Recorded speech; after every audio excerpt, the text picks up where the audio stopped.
Alrighty. Well, hey, good morning, everybody. Afternoon, evening, night, wherever you are around the world. Thank you so much for joining us here live on the Monterey Bay Aquarium social media feeds and over there on Black AF in STEM on Twitter. My name's Pat. I work at the social media team in the aquarium. No, I work for the aquarium's social media team, and I'm very, very excited to be bringing you this live virtual bird watching experience with some esteemed panelists here for Black Birders Week 2021. So thank you, everybody, for tuning in. If you can just let us know in the chat, first of all, if you can hear us okay, if the stream is coming through to all of y'all. Let us know. If you do have any questions, I'll be monitoring those here during the stream. So thanks everybody for tuning in and for joining us. And with that, I'd like to introduce some of the amazing birders that we have here. We have some currently en route to some birding. So we're live with some action here coming in from the lower corner. But while we wait for those panelists to be set up and ready to show us some of their local dinosaurs, we are gonna go around the horn here and introduce some of the folks that we'll be talking to today. Just to start on the Monterey side, let's introduce Claudia, our good friend and colleague here from the Monterey Bay Aquarium. Claudia, how you doing this morning? Hey, I'm really excited. I'm like nerded out. I have my Sibley ready just in case I need to refer to anything and be like, this is what that bird looks like. So happy to be here. Happy to be joining the Black Birders. Excellent. So thank you, Claudia, currently on your screen there on this lower corner. And then maybe we'll go right here next to me on the screen. We've got Alyssa. Alyssa, can you tell us where you're zooming in from and what you're up to with birds? Hey, I'm so happy to be here. My name is Alyssa. I'm zooming in from the Bronx, New York. And a little bit about myself. So I actually am a little bit of a transition between jobs, and I was previously an environmental educator at a botanical gardens. Right now, I'm actually focusing a lot on my business, which my business has to do with bird photography and teaching beginners how to improve their wildlife photography. So that's something that I'm focusing a lot of my time and my energy on, which is really exciting. And I'm also in kind of, like I said, a transition where I'm looking for research positions. And my main research interests lie in the restoration of urban forests here in New York and how we can better conserve birds. Oh, that's excellent. Thank you so much. I'm sure your students are very appreciative of you helping take those bird photos, because I've been very frustrated myself. I take photos underwater, but then once the birds get involved, it's a whole other thing. So that's wonderful. All right. Over to the other side of the screen right here next to me, we've got Joseph that is zooming in from somewhere completely different. Joseph, how are you doing this morning? Where are you zooming in from? I'm doing all right. I'm zooming in from Oklahoma City, Oklahoma. I'm a wildlife photographer. That's kind of how I got involved with Black AF and STEM. I don't have any, specific like formal education. I've just been a naturalist my entire life. It really started with reptiles. I've really only been birding and focusing on birds for about the last year. It was really last year's Black Birders Week that kind of got me invested in it. And since then, I've been trying to close that gap on my own knowledge of being able to recognize birds and being able to kind of understand their ecology, how they actually fit into even like herping and other things that I do while I'm outdoors. Awesome. Yeah, getting that larger picture of what's going on with the birds and their neighbors there in the ecosystem. That's awesome. Thank you, Joseph, for the intro. Okay, so down here, you folks out there might remember Chelsea from last year's birding stream there, kind of the instigator behind all of this, mainly because Chelsea has a BFF with our oyster catcher here at the aquarium. But Chelsea, can you reintroduce yourself to the folks who may not have seen you last year here with us, and what are you up to these days? I can definitely do that. My name is Chelsea Kana. I'm from the Commonwealth of Dominica.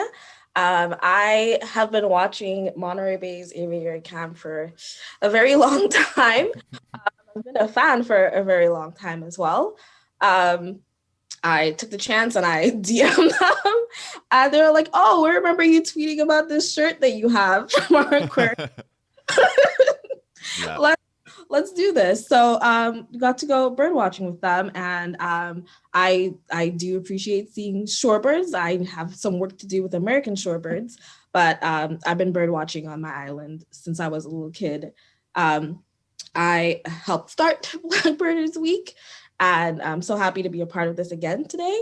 I study anoles, so professionally, technically, I'm a herpetologist, but birds were my first love, and they'll always have a special place in my heart. That's excellent. Thank you so much for being back here with us, Chelsea, for getting us all going. And I believe we've given enough time to the rest of our panel to get set up, because there was whoa. I think that's them. It might be a little bit difficult to hear you all. It looks like maybe Corvita and Courtney have just frozen. But we can hear you. So can you tell us? Okay, perfect. Yeah, Courtney, Corvita, where are you right now? What's going on? There's some adventure with the birds happening this morning. Yeah, we're heading out to Piedmont Park today. Shout out to Georgia Audubon. And we're hoping there's actually a lot of cardinals here. Maybe we'll run into some hawks as well, too. Piedmont's pretty famous for that. And I believe I heard some hawks around, so we'll hopefully get some raptors on the stream. That'll be very exciting. I'm gonna run out of my own ornithology vocabulary very quickly here, but I did know raptor, so I feel very good about that. So we don't currently have you on video there, Courtney and Corvita, but that's totally fine. We'll see if we can get you back here in just a second. But just for the folks that are watching at home, very quickly, I want to see if this part is working here. Yeah, okay, we got everybody back. So the first thing that I wanted to make sure to do, so that Chelsea can say that we did get to see the oyster catcher here on the stream. So here's what we've been working on here. We've got this is a photo of the black oyster catcher here, a delightful bird, a very old bird that we have here at the aquarium.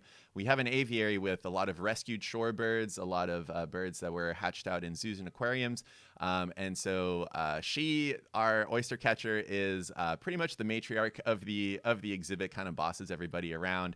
And if I can take the oyster catcher down here, I can show you. This is the view of the Aviary Cam currently. So this is the view that you would see over on our YouTube channel. If you ever want to go birding at the aquarium virtually for yourself, there is that view. And all of us panelists are down there on that lower part there. So if we start seeing some birds, I can point them out to everybody.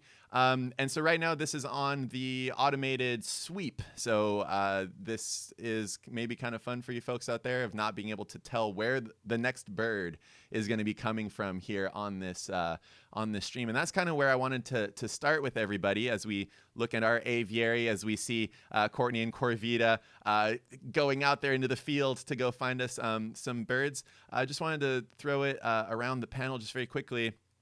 What is it like when you're like, or what advice would you have for somebody who's first getting into birding? Because it can feel, maybe a little bit silly, maybe a little bit intimidating of like, what am I about to do? How does this work? And then yeah, just so many tips for folks out there who might be like, oh, birding, I've been hearing about this, I want to do this. So what would be your advice to get started? I think just going outside and trying to find a good spot. And sometimes it can be difficult to figure out what a good spot is. But even if you can't recognize what the birds are, try to figure out a place that you see them pretty often. Like you see them fly by or you see them stop to look for food. So like places that have longer grass because there'll be more insects and they'd like that. Or near a stream because there'd be fish in there that some birds would love to eat. And then once you find somewhere that you feel comfortable, then you can get to the part of like figuring out what you see. And it's okay to not know what you're looking at. That's part of the fun of birding. It's like a puzzle. You get to figure out what it is that you're looking at. But as long as you're outside and you're looking and you're learning and what you're seeing is interesting to you, then you're doing a great job. Oh, that's wonderful. Does anybody have anything else they want to add on to that? Yeah, so I totally agree with you, Chelsea. I think regardless of whether or not you can ID the bird, just kind of finding them is the first step. So looking at areas where there's resources like food, water, shelter, any type of habitat. And so I'm actually a relatively new birder too. This is actually my second year birding. And I consider this my first spring because my first spring was a little weird. I didn't get to go out as much as I wanted to. But I think my biggest thing is that I would be so overwhelmed with, like what type of bird this might be. And I would like Google online, like what bird is yellow? And I would get like 100 different options. But I think the biggest thing is, and this is actually Instagram and Twitter really helps with this, is to get a feel for the local birds in your area. And from there, you can definitely dwindle down that list and like by process of elimination, figure out like, oh, okay, this is the season for American goldfinches, or this is the season for yellow warbler. And then you can kind of like use the characteristics that you see in the birds to try and figure out what it might be. But definitely using resources like eBird, any type of social media, talking to community members, all of that can be extremely, extremely helpful. And then finding people that you really vibe with and that you can go out birding with, because definitely I agree with Chelsea, being outside is like the best way that you can actually learn, and learning from people is like a great way as well. Oh, that's excellent. Thank you so much for sharing that. Joseph, did you have anything to add to that? Oh, wait, hold on. Sorry, Joseph. Before I get to you, we have some wild birds currently being viewed. Oh, hold on. I'm messing up my production here on this side. Sorry, Claudia. I was covering you up with an aviary cam, but maybe let's go live to Courtney and Corvita in the field, currently looking at some birds that just went by. What can you tell us about those foul? So we beasts? got some Muscovy ducks walking around here, just hanging out, waddling, and they're too small to see. And I know if I get closer, they're going to run away. But there's two nuthatches over here. Actually, they just flew away. Two nuthatches and a cardinal, white-breasted nuthatches, and a cardinal are over in this area flying around as well too. So that's three on the list already. That's awesome. Can you? I don't think we introduced where you all are. Where are you in the world right now? So we're at Piedmont Park. Okay, And that's right. Yes, sorry. This is in Atlanta, Georgia. Probably one of the best premier birding spots in Atlanta. Definitely nice and wide variety. Plenty of park, miles of park to peruse and see these birds. And this is a good spot. And to also just answer your earlier question really quickly, I would definitely echo what everyone has said thus far, in terms of just getting out here. When I first came out here, I got into birding with a friend of mine who was definitely my bird identifier on the fly as well too. And then I moved and I didn't have that friend around anymore. And really the biggest thing that got me to knowing what I know now is just coming out here consistently, coming out here every day. You don't have to come to the park. You can just bird from your backyard if you want to, but it's the consistency. It's kind of like also photography as well too, in a way where practice makes perfect. And the more you do it, the better you're going to get at it. You're going to see the birds so often that it's just going to start to become memory. Court and I were just talking about, she's sharing woodpecker calls with her mom and whatnot. So, and people are always amazed by how you know these things. And really it's the repetition. It's the repetition of coming out here and being in the moment and enjoying as much as we can at the same time. So I would say that's the biggest way. And it's okay if you don't know everything. I have a camera. If you have a camera and you have a telephoto lens, I would definitely recommend bringing that with you, because being able to take the shots so that you can study them later with a little more accuracy to be able to identify what you saw is really helpful. But if you don't have a camera, just bring a little pen and pad and like sketch some things out, write some notes down about markings that you might have noticed, anything that was really distinct, the colors, the size. just your typical identifiers. And then you can always go back and either Google it, or if you have a birding book, look through the birding book to really better identify what you saw. And I always think the people will tend to skip the ID process, but I think that's important because I actually know a lot of birds that I haven't seen just because I see them in the book so much. Like, I've never seen this bird before, but if I saw it, I know exactly what it is, because when I'm looking up, this other bird, I happened to see this one too, and I thought it was cool or looked cool or whatever the case may be. So it's just really helpful for like context and whatnot as well. Right. I think, Corvita, you've done an excellent job providing a number of tips for people who are interested in birding, but aren't yet sure where to start. One thing that I would like to piggyback off of is how you say reading books, reading the different guides. You see so many different types of birds and you commit them to memory. And then when you're out, you can see them. I think our community is so beneficial for that very reason, because in the year since the inaugural Black Birders Week, I have found so many amazing profiles, one of which is yours. And I'm learning about different bird species from the people that I follow. I believe a friend of ours, Carl, Afrosukia, who's absolutely amazing herpetologist, but we were driving over to Alabama one day and I say, we've got to get pictures of this bird. This is a swallow-tailed kite. And he's like, wow, your ID skills are superior. And I was like, actually, they are not. But I saw this bird on someone else's profile, and from seeing their art and from birding almost, from their lens, I'm able to identify more now that, I'm out here. That's a good point. Wow. That's all. And I love, so I don't know if you can hear this, but there's a hawk. Yeah, we can. And actually you're both doing something that I love working with birders is, as you're talking, there's the bird sound and then whoa. What, like they're the instant head snap of just like, oh, listen, for everyone who's not a birder, it's probably the most annoying thing in the world that I do now, because I do not pay attention to them. Once I start hearing the bird go off, it's like, oh, hold on, that's my gang. Hold on. Yeah. No. Hold your thought. One sec. There's something very important coming over the airwaves. Just exactly. Over here. There's this bird coming in. Let me just make sure I haven't seen that before. That's awesome. Yeah, and just real quick, we see the camera there in the background. We see the big lens there. You need a lot of glass to get the close up on those birds there.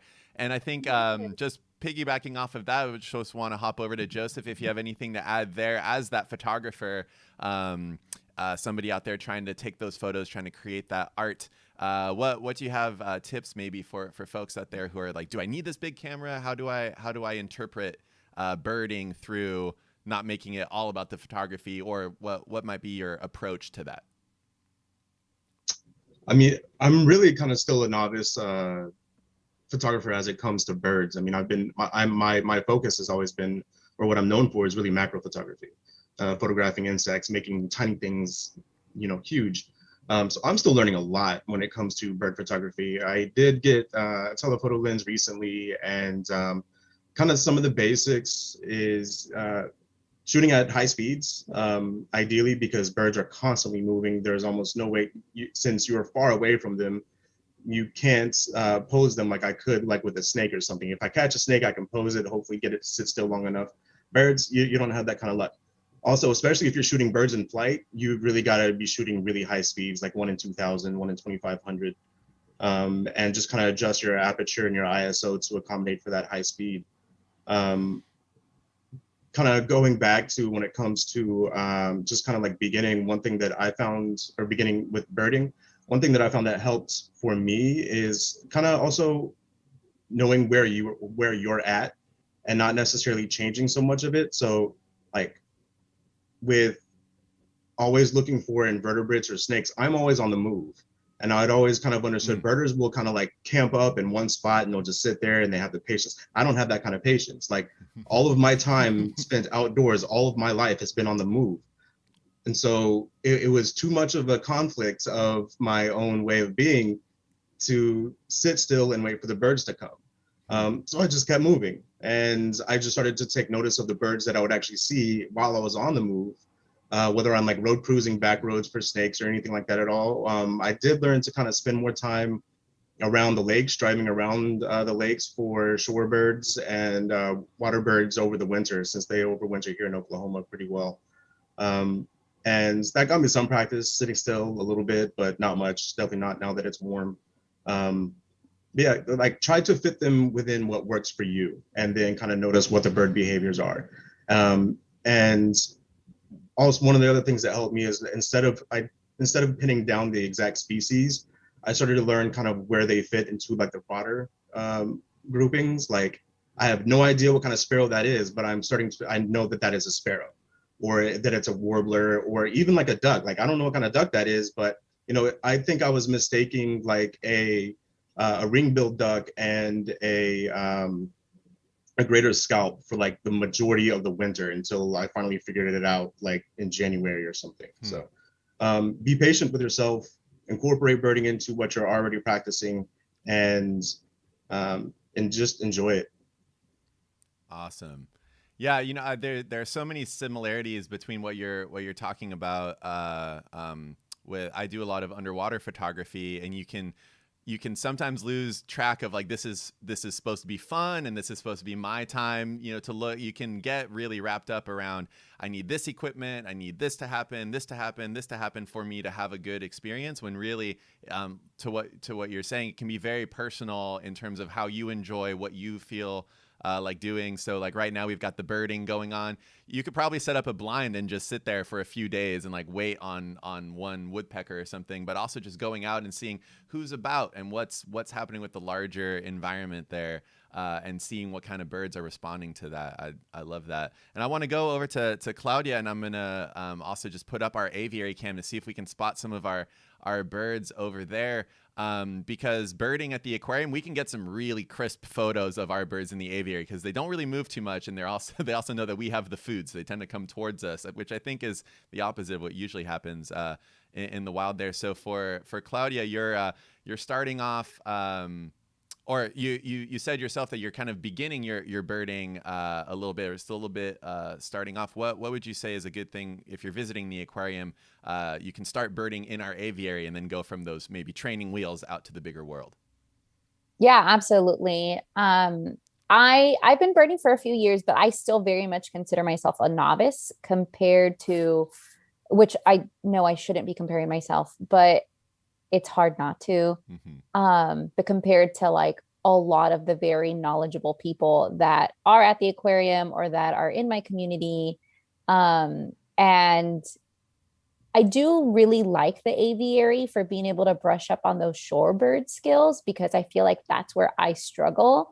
I'm like, I don't know. It's like, you know, the size of a Nerf football, like a small one, and it's brown.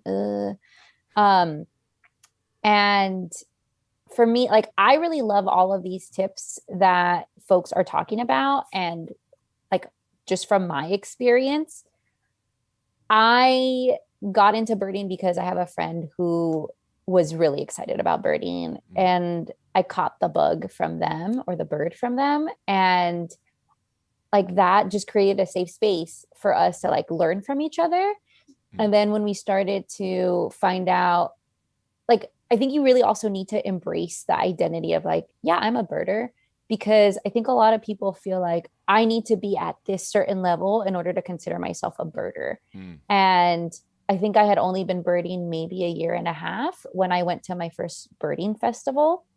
And this was a festival that like a ton of people go to in the Sierras, the East Sierras. And the friends that I went with, like, we were the like maybe three. Just Zelda. very quickly. No, I just want to apologize to any birds who might be watching just then. That may have been a little bit scary to see your cat walk by just then. Don't worry, indoor kitty, no problems. Indoor cats and only. Yes. Exactly. Just in case any birds were watching and were vaguely concerned. Yeah, and like I think we were 3 of maybe 5 birders of color that entire weekend, and we had talked about like on the drive over there, like I mean, like I struggle identifying as a birder, and it's like, you know what, we're birders, like we're here, we're at a birding festival, like that's it. But when we started to kind of make connections with people as we identified as birders, then people were really open to like, oh, if you ever want to go birding with me. And I learned a lot from the more experienced birders in my community. Like, major shout out to my friend Chris Parsons for being patient, for being willing to teach, because there are also folks in the birding community who kind of have their own agenda, and they're like, I'm here to look for this bird. Like, you can come with me, but that's what I'm looking for. And they might not be willing to teach you like why this bird is what it is. And I think that ultimately makes you like, it made me feel like I couldn't ask questions, or like, I don't know what I'm looking at. Like, I would just scroll through my Sibley and like, maybe it's this bird. And that didn't really create an opportunity for me to want to learn.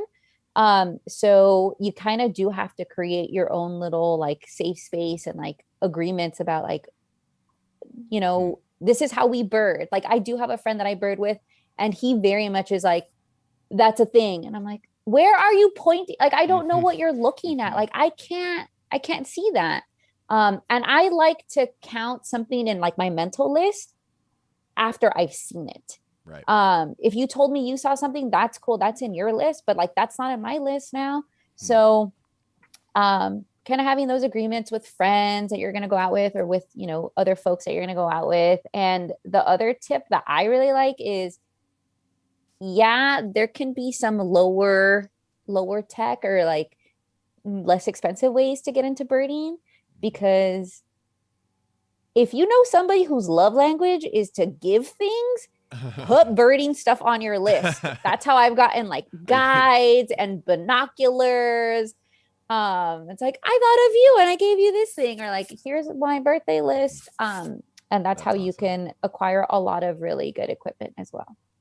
I had not considered the option of just having a list of things for my friends to buy me for the birding hobby. So for anybody out there watching, that could be the pro tip of just, if you need a telephoto lens, just put that on the wish list and be like, hey, what's going on there? Thank you so much, everybody, for sharing all of those tips. I'm looking at YouTube, looking at Twitch. A few folks are already mentioning. I mean, they just have so much gratitude already to you all for all these tips and tricks for people to really get started. For the folks that have been watching the Aviary Cam there in the background of what our panelists were talking about, yes, you did see a killdeer. You saw a phalarope at one point, also a very excitable marbled gotwit that ran by a couple of times doing a few sprints in the aviary. There's some cleaning and some feeding happening in the aviary at the moment. But one thing that I picked up just from and maybe, so we've got our marbled gotwit right there, one of the shorebirds you tend to see there. We do have some birds live from Georgia over here, so maybe I'll cut back over to Corvita and Courtney. Who do you have over there next to you? Who are those friends? Some more Muscovies. I like to call them Marilyn Monroes. Then we got some Mallards and some grackles as well too. The grackles really like it out here. I'm pretty sure we'll probably run into some goslings as well. There's a lot of babies out here with the ducks. We ran into a few earlier. We ran into a few earlier. Yeah, we did. But these are Mallards, male and female. There's a few youngins down here. Oh, wow. This is great. You know, if you ever ask me, you know, do you want to put some ducks up on a live stream? I'll always say I'm so down. So I quack myself up. I apologize. You quack me up. But so some of the things that everybody was mentioning during this during your intros there, one of the things that kind of came through is that you would think that birding would just be the simple act of like, I'm going to go out and look at birds. And then everybody has been describing all these different aspects of birding, of like the photo, things are always moving and how it's kind of difficult. But then there's also the very emotional and social aspect of birding, where it's like, I don't want to, you know, I feel kind of uncomfortable. I don't want to embarrass myself. I don't really know how to tell these these birds apart. And then you have a lot of people that come, that may be decades into their birding experience without necessarily thinking too much about what it means to mentor another generation. It can be a competition for information. And so very quickly you go from this activity that should just be, let's just go look at birds, to something that can have a lot of deep emotional components to it, and going out and just making yourself vulnerable to go out there. And then once you even are an expert and you're out there in the wild, the world sees you differently when you're out there looking for birds. And Black Birders Week did come out last year from the story out of Central Park and all these different social tensions around who has the outdoors, who goes outside, and who gets to be these birders. So I didn't know if anybody wanted to, I know it can be pretty heavy to talk about, but what are some things that maybe folks aren't thinking about out there in terms of birding and making it more inclusive and open to new people and people who have been there for a long time? Did anybody have anything related to that? Yeah, so somebody, Claudia, made the point earlier that like calling yourself a birder is like, it's a little bit scary. But something that I've learned is once you start doing something and you're passionate about it, then you're going to keep doing it. Don't be afraid to claim the title for that. If you like looking at birds, either it's in your backyard or on this live stream, or, you find a spot on your bike trail that you like where there's a lot of birds and you like looking at them, you're a birder. It's really that simple.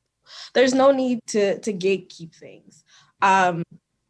If you are really experienced at identifying birds or bird calls, you know what to look for, you know the best spots.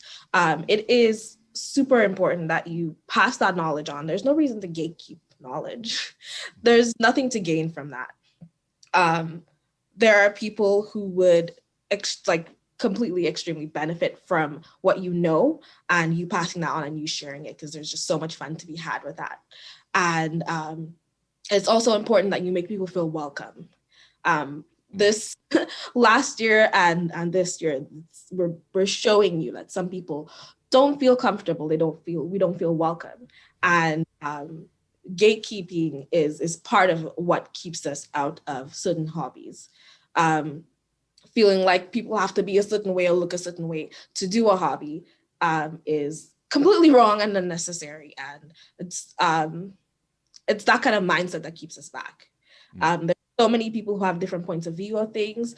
I know that I'm not super experienced with American birds. Like if you look at my American bird guide, it's full of tabs because that's how I keep track of these American birds. But I don't need that in my Dominican bird guide because I know those birds. I'm fine. You put me somewhere else, you put me on Malcolm Island, I'm good.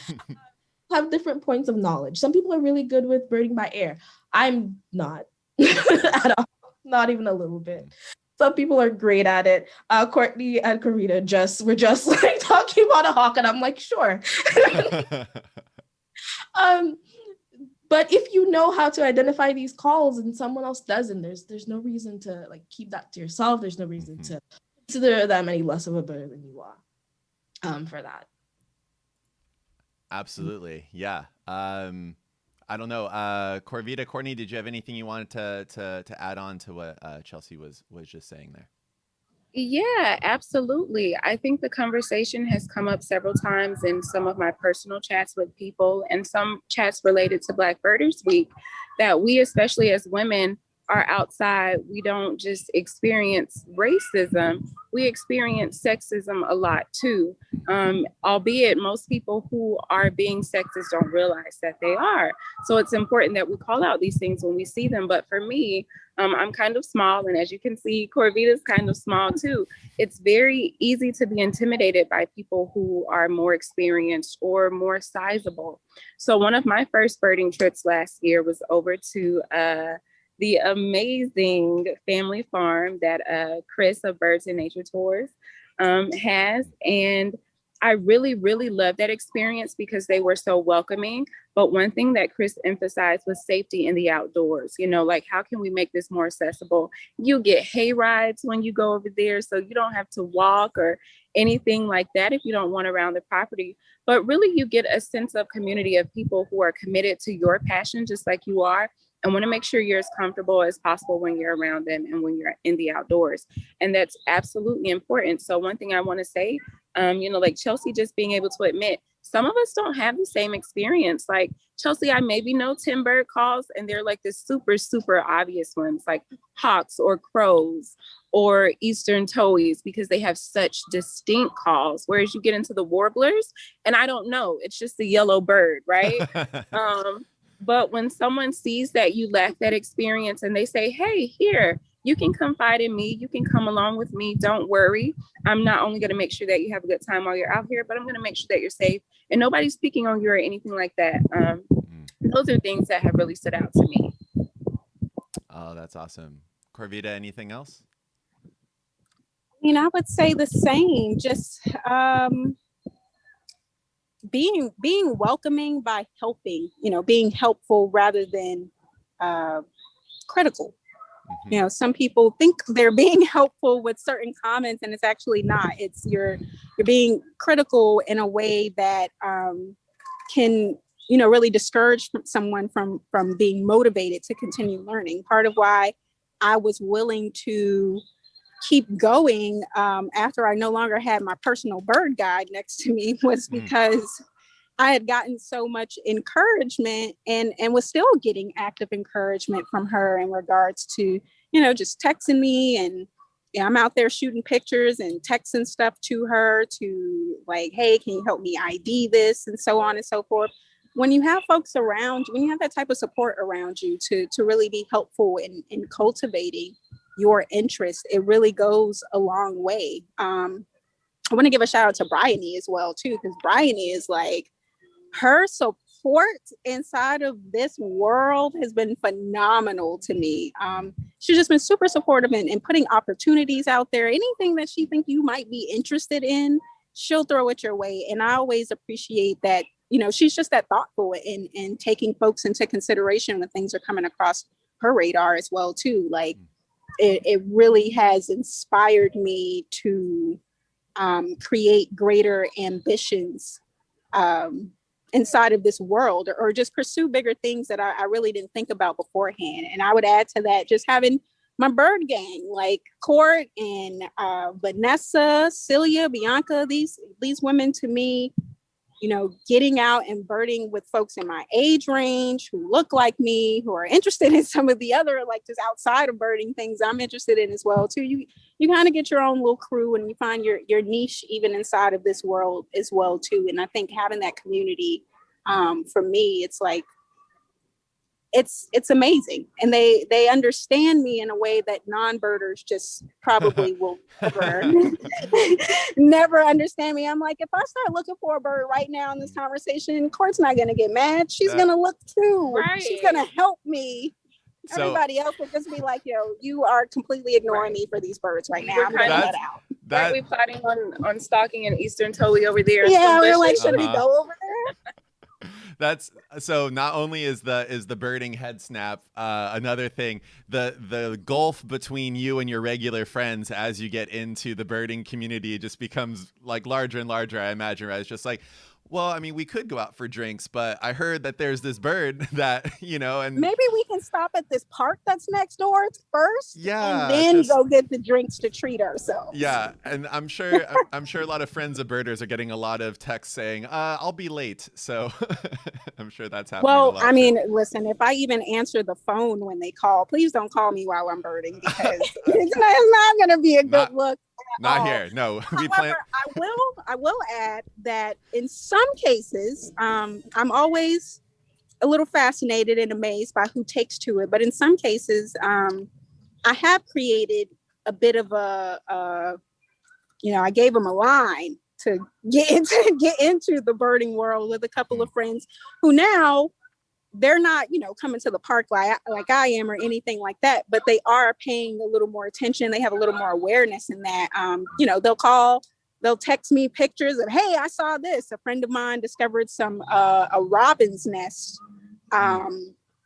in his next to his house, and there were some baby robins in it and whatnot. So we were having a conversation about that, and it's really cool to get that kind of side interest, I guess I would say, from friends who aren't necessarily birders, but can still appreciate what I appreciate about it, and see the beauty of it. You know, so I love that aspect of it too. Yeah, once you tell somebody you're into birds, then anybody who has a bird question, you become that resource. You there. are the default. Hey, what was this? Yeah. Listen, that was a really crappy photo. Oh, hey, there's a catbird. Yeah. We're looking at a catbird right now as well too. I think he's going to be way too small for this camera, but on the ground there. Okay. Great catbird, chilling with the mallards. Nice. I wanted to make sure to get over to Alyssa as well and ask, what has it been like trying to find your community in birding? I know that, just what is that like, that process? Because we've got so many different levels of birding experience here. What was that like for you? Yeah, I would say it definitely started with this desire to share photos on Instagram and capture my experiences. I don't know if I mentioned this before, but I've always been just fascinated with this idea that we live in New York City. I live in New York City, and we have this like abundance of wildlife literally right outside our backyards, and so many birds, you know, different species of raptors and owls and shorebirds and warblers, and, you know, just tons and tons of species that we can kind of like discover every day. So I kind of started off similarly to, I think Joseph here mentioned that he had a camera first, and I had a camera first too before I even had my first pair of binoculars. So what I would do is I would go outside and take as many photos of different species as I could, and then I would like look back at the pictures and I would try and see if I could ID them. And then I would sometimes even just like post pictures of birds that I had no idea what they were, and I'd be like, can someone ID this for me? And slowly over time, like I decided to follow more and more people within the New York City birding community. And I kind of just like got a sense to, all right, what are the birds in this area? What are some things like seasonally that I can look into? And then after that, I think it really, really expanded when I heard that Twitter was a thing. And so I started following people on Twitter. And of course, that's where like Black Birders Week kind of was formed among the Twitter community as well. So that's really how I got started with getting to know my community. And don't be afraid to like reach out to people. There's a lot of people that have really big following because now people are getting so into birding and photography, and it might feel intimidating to reach out, but definitely like I encourage you to reach out to whoever you feel like you resonate with. Everyone is super friendly.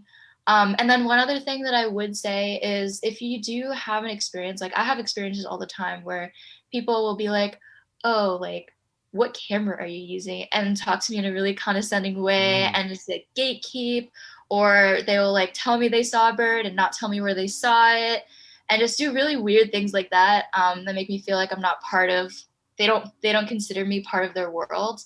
They don't look at me that way, or they don't, what I would recommend is don't pay any mind to them. Really just like delve more into the people that you trust, that you really resonate with. You know, I live in the Bronx, so I've gotten really close to a bunch of Bronx birders here. And we have a really close-knit community where we even have like a group chat and we share sightings and stuff like that. So yeah, just don't be afraid to reach out to people if you can. Since birding is outdoors, it's really easy to do it like socially distanced and really safe. So it's just a really nice way to connect with people. And I just recommend, you know, following people in your like area and your local neighborhoods that you really resonate with, and start reaching out to people.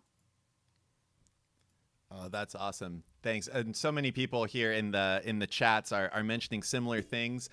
There's a couple of people here in the chat having a discussion about whether or not they should be telling other people where a specific owl is in a park that they're looking for. To the people asking, the gatekeeping that I think we were referring to is definitely the people getting in the way of the access. And then one thing that I would say about that, just because I live in New York, it's pretty relevant to me, is that there is definitely a fine line, or not a fine line, but there's a difference between sharing sightings of species and giving like an exact pin location of a sensitive species, like an owl, like a nesting bird, any rare species that doesn't come around often. So I definitely think there's a difference between that. There's like a really huge account on Twitter called Manhattan Bird Alert. That's a I'm just going to say it's a very unethical account. And this is because what they do is they share locations of sensitive species, like exact locations in an area where there's tons of people. Not only do New York City birders come to Central Park and things like that, but like while on social media, I see that people are like driving in hours from upstate, hours from other states, just because this one huge account shared the specific exact location of a great horned owl. And hordes of people end up coming way too close to this bird. So definitely, if you are following this account, I encourage you to please unfollow it, because it's just a highly unethical account.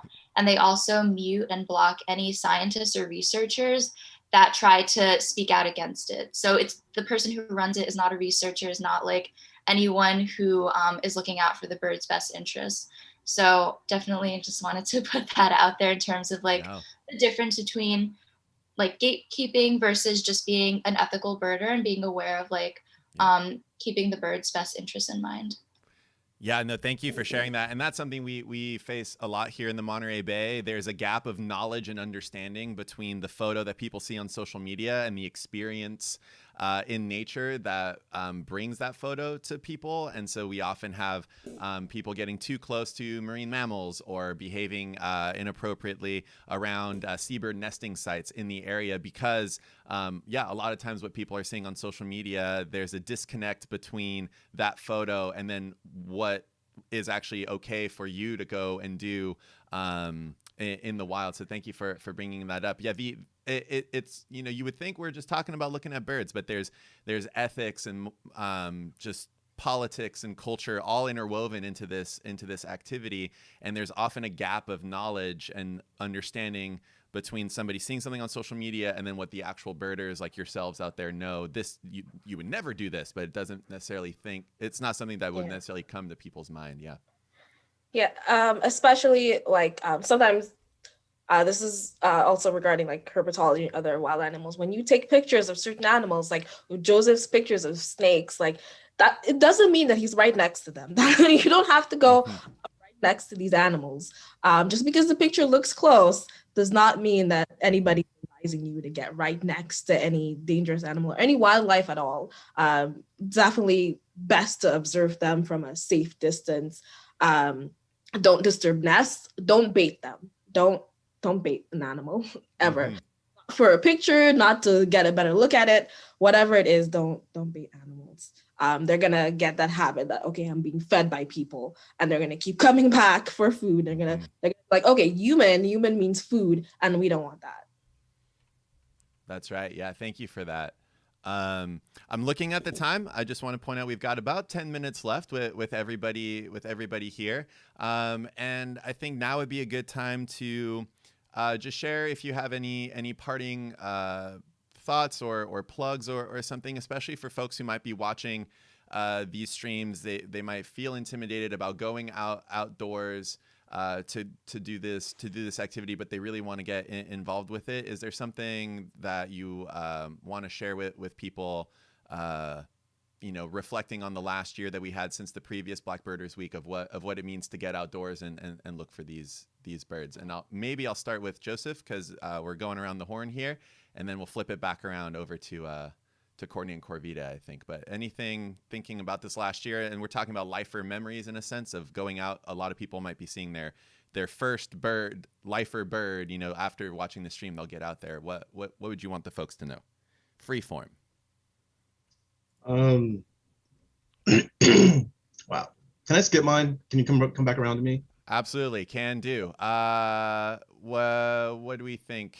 Claudia, Chelsea, Elisa, or Courtney, Corvita? Does anybody have anything? Claudia? Go for it. I'm happy to go. Yeah. I mean, I want to bring it back to all the things that were just mentioned, because I think there's a lot of, we're talking to folks who have some sort of familiarity with Black Birders Week or Black AF and STEM. And I think it's great to show that there is that community. I also think that this is something that needs to be shared with groups who are facilitating bird watching experiences, like bird clubs, Audubon societies. Although Audubon is doing a really great job, some of the more regional groups might not be as inclusive. And I'm not using that term as like the way everybody uses the term now, but just the way in which the culture of introducing new birders to the community, to be willing to share that knowledge, like we talked about with the gatekeeping. Because I know in my experience, there goes Zelda again. In my experience, like I've been out and have not felt welcomed, but it's because that is such a tight-knit community and they've gone out together before. So you just have to come back and I hate to say like infiltrate the community, but it's a lot easier when you can do that if people are willing to see that this isn't an exclusive club. And I think it's a great opportunity to also connect with other organizations. Like I sit on the board for Latino Outdoors, and I think it's a great opportunity to also make that community with other types of groups who are promoting being outdoors and sharing those experiences, and just recognizing that people like being outside, and that can be being outside and doing some birding, or being outside and doing some hiking, or being outside, just being outside is a thing. And when you start to recognize that folks have a passion about something in particular, then kind of fostering that and being really excited to share that with more people is wonderful. And for me, like my probably best birding experience was going to that birding festival with my friends. And I saw some birds that I'd never seen before. And I literally missed so many birds because I was so enthralled with like, I need to find it in this book. I need to find it in my guidebook. And just be in the moment. Yeah. The learning will happen through what Courtney and, had mentioned about repetition. But don't miss out on just being immersed in it for the sake of like, I have to do this process perfectly, because perfection is not a thing. Just like enjoy it, come back to it, and use it as an opportunity to learn. But yeah, I just feel super grateful for hearing from all of these amazing birders. And the one bird that I really wish I could see again, because I don't think I appreciated how cool it was the lazuli bunting. And it's this like really bright, beautiful blue bird. It is actually on the back cover of the Sibley. Yeah. And when I saw it in real life, I called it a lazuli bunting, and people were like, no, that's wrong. And I was like, okay, cool, noted. Thank you. Yeah, I think, what you're saying there, just there's a certain amount of mindfulness practice for folks out there. Like, don't, remember to be present out there, but then also a call to mindfulness for organizers of just like, if you've been doing it a certain way for 20 years, you may have been really pushing people out for 20 years without realizing it. So now's the time, if you weren't before, to really ask yourself, why do I not have any new members? Or how do I make somebody who's, never seen a bird before in their life feel comfortable coming back in? And thank you for the reminder there. It looks like Courtney and Corvita are in a very sweet little spot over there. We got some birds there in the background. What would you like to share with the folks here as we wrap up? I think the one takeaway that's really jumping out like at the forefront of my mind is that my foray into birding wasn't like the happiest experience. I made a friend who got me interested into birding, and then that situation went south really quickly. And I actually was very nervous to get back out there birding again. I was scared to explore Atlanta. Like, Atlanta's been my home for over 10 years. And I was literally afraid to, enter certain spaces because of the history I had. But I remember one time birding with this friend that we saw a great blue heron. And I was like, oh my God, that is the weirdest bird I've ever seen. And I was just mesmerized. When I decided to finally get out, like really get outside and push past my fear, one of the first birds I photographed successfully was a great blue heron. The benefit of being a novice, of being a newbie in this space, is that if you don't have a life list, every single bird is a lifer. And so when I saw that great blue heron on my own, it really taught me to trust in myself and my ability to navigate. But I really had to go a little bit deeper and say, you know what?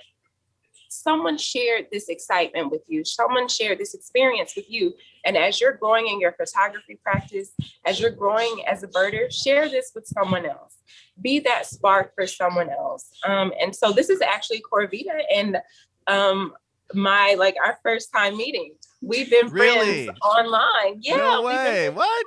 We literally met during Blackbird Week. Yeah, last year.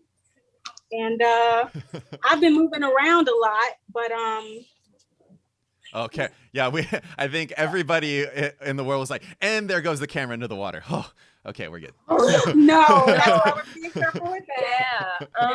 Yeah. Last year we connected during Blackbirders Week. I mean, all the love and support and just faces, seeing more Black people, getting to connect with them. So we've been like chatting and Instagramming for quite some time now, but this is the first official meetup. And I want to again give a shout out to Vanessa because I know she wishes she was here. We wish you were here. Shout out, Vanessa.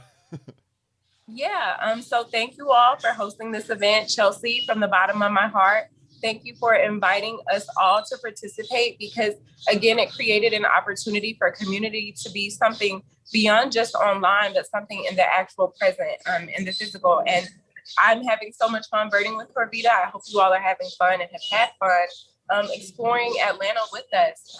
And I guess, that's all I want to offer. Oh, that's awesome. Yeah. And if you want to get in touch with any of the birders that we have here on the stream here, check the YouTube description for all of the information, links, and everything. And then also over on Twitter, you can see what their accounts are. And then also on Instagram, we had them tagged in our story. So if you want to give them a follow, that would be excellent. Just very quickly, esteemed panel, I want to transition to a black-bellied plover that is, of course, going to walk off of the screen, but in about 10 seconds you should see it. But there's a black-bellied plover currently, and it's beautiful breeding plumage there hanging out in one of the water dishes that we have there at the aquarium's aviary for everybody. Okay, we've got Alyssa, Joseph, and Chelsea to go to wrap up. Joseph, did you want to hop on, or I can send it somewhere else? No, I guess one of the things that I would like to highlight is kind of the importance of developing some means for people with mobility limitations. I'm a paraplegic. I've used a wheelchair since birth all my life. And one of the things that I've found difficult to navigate is being able to is the communication between myself and people who are able to walk and how they bird, and to get them to kind of perceive what accessibility looks like to me. A lot of times what I've been doing when it comes to birding is I'll use my car as a blind, essentially, and I'm usually birding from essentially the driver's side of my car. And so a lot of times, those are the kind of locations that I'm looking for, is where is a good birding population that you can actually drive close to. Of course, we can't expect to destroy habitats to be able to create roads. But just kind of getting a better network and a better understanding of how other people bird and being able to communicate to that fact would improve the overall birding experiences for people with mobility limitations. Also, for those who don't have them, I encourage you, if you have the opportunity, is to go birding with those people so that you can better understand what that's like. Instead of kind of suggesting, hey, you want to go birding with me? Well, the location that you're going to is not accessible to me. Instead, hop in the passenger seat. Let's go actually try to find a different location to where we can both actually be engaged and be immersed into the birding world.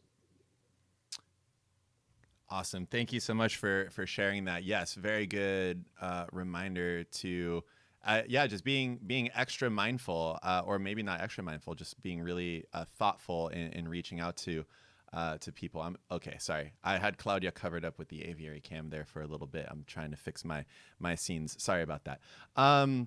Thank you for that, Joseph. Something to think about is that accessibility to the outdoors. Another thing that maybe a lot of folks who've been organizing these birding trips for a long time are not thinking about. So challenging everybody out there to really think like, how does it look to get everybody out there? What can we do?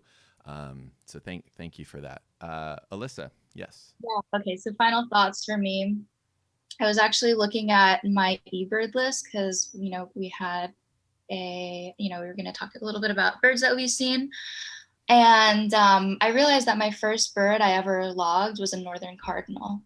And the message that I kind of want to get across is just to see the fascination and the beauty in every species, even if they're common, even if you see them every day. Not everyone can see a northern cardinal. And so when they come and see them, they're amazed by how beautiful and red the male's plumage is. So that's just one thing. You don't always have to go out and look for the rare species or the species that no one has ever seen in that area before. You can totally take your time and be patient and enjoy the birds, the common birds that you see in your local park. The other thing that I did want to say is when it comes to inclusivity and making the community feel like everyone can join is, as an educator, I always love to celebrate young birders and people who, are getting into this hobby at an age where not a lot of people are really into birding, teenagers, if people in college. So I did just want to shout out 3 birders/bird photographers that I follow on Instagram. So the first is Isaiah Scott, the second is Kojo Baidu, and the third is Ben Wade, who's a New York City birder. So if you get a chance, I will shout them out on my Instagram as well later today, and so you can follow them there on my story. Awesome, thank you. Yeah. Can I piggyback on that real quick? Yeah, please do. Just the point that you made as far as appreciating really common birds on the photography side of that. What I would challenge anybody to do that actually that is invested in photography and that wants to better that. Think about how you can photograph something that somebody has seen hundreds of times, seen hundreds of photos of, and figure out how to photograph that animal differently. You have so many opportunities, for myself, to see northern cardinals and those kinds of birds. How can you do it like nobody else has? And that is one way that you can really kind of develop your own imprint and your own vision into your own photography and develop yourself further and get people to appreciate those common species that much more. I love that. Yeah, thank you for the reminder. Yeah, there's a scientist back in the day here in Monterey, Ed Ricketts, who pointed out that we tend to pay a lot of special attention to the very special and rare bird sightings, but that you should really also be reminding yourself to pay attention to the very common species, because they're the ones that have figured out how to really maximize that environment. The ones that are so boring you don't even notice them, what are they up to? Because they're very clearly very successful there, if not maybe the flashiest out there. Love that reminder. Thank you. All right, I think we've made it to Chelsea, and Chelsea, I'm gonna have you up on camera here with the oyster catcher just to start. We didn't see it on the Aviary Cam, but want to make sure you got your screenshot of you with the oyster catcher there. So take it away, Chelsea. So my final thoughts, like everybody has been saying, I just want to reiterate what they're saying, including about the common species. So for me, I love grackles. Our theme bird this year is a grackle. Okay. But I appreciate them so much because back home we have carib grackles, and they are really just a special bird to me. And then coming here, when I came here, one of the first birds that I saw was a grackle. And I was like, oh, okay, all right, maybe this is gonna be great, because I had tried going to university somewhere else and it didn't work out. And I was really nervous coming here to Texas, and seeing that bird really just made me feel safe, made me feel at home. And there's different reasons why people appreciate different birds. And there's no bird that's a trash bird. All birds are good. We love them for different reasons. And sometimes it really rubs me the wrong way if I talk about how I love a certain bird and people are like, oh, that's just a common bird. It's common to you. Not everybody sees it, or maybe they know that it's everywhere, but they love it. And whatever that reason is, it's valid. Don't undermine someone else's love for a bird. That can be something that makes them feel unwelcome. Also, don't quiz people. Don't A lot of my birds, they know, or if they're sure of whatever bird that they saw, don't make them second guess themselves because it's already so hard. I saw a Mississippi kite once and I was like, oh my God, I can't believe I'm seeing this. And then the first thought in my head is like, oh no, that's probably not what it is. Because I had been second guessed before. So I was second guessing myself. And then I got home and I double checked my bird guide. I was like, I was right. But when you put that seed of doubt in someone, you ruin the experience for them, not just there, but they kind of keep it with them afterwards. So you want to make sure you avoid doing that. And just check yourself. If someone says that something that you did made them uncomfortable, just be really introspective about that. It doesn't mean that you're a bad person. No one's calling you a bad person. Something you did made them feel unwelcome or uncomfortable, and that's something to work on. Everybody can have those moments, and we need to be mindful of it.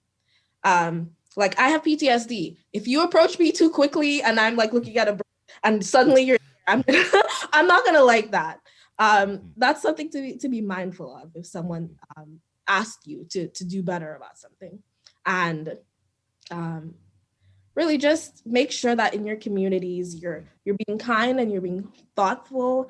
And when someone asks a question, you don't make them feel silly for asking it.